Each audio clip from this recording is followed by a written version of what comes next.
Waqt li reaġixxa mal-ġurnalisti dwar il-qtuħ tal-provvista tal-elettriku f'diversi lokalitajiet fl-aħħar kawża ta' ħsarat ikkawżati misħana estrema ta' iżjed minn 40 grad Celsius, il-Prim Ministru Robert Abela qal li jifhem id-diffikultajiet li għaddew minnhom il-familji affettwati u talab apoloġija u tenna li l-poplu m'għandux tort għal dak li seħħ.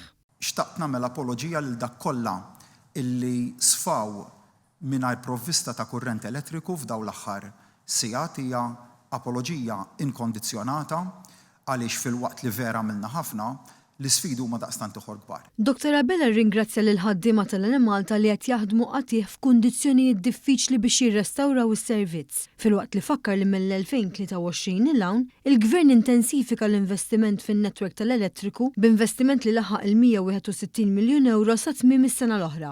Mill-2022-2023 investejna qatih fis-sistema tad-distribuzzjoni tad-dawl. L-investiment illi sa elu is-sena l-għaddiet kien ta' 161 miljun euro, investejna f'mijiet ta' substations ġodda, investejna f'distribution centers, investejna qatih ukoll fil-bdil ta' ħafna u ħafna cables tad-dawl illi kienu ilhom biex jinbidlu għal xieren ta' snin mhux ħanqod nipponta swaba lejn amministrazzjonijiet suċċessivi illi dik il-problema xeħtuha taħt it-tapit fl-2023 tlaqna fuq proċess b'saħħtu ta' bidliet illi naturalment kien wieħed estensiv għadna għaddejjin fih sar ħafna fadal ħafna iżjed xi jsir. Saħaq li sar ħafna xogħol bla preċedent, inkluż 8 kilometri ta' kejl.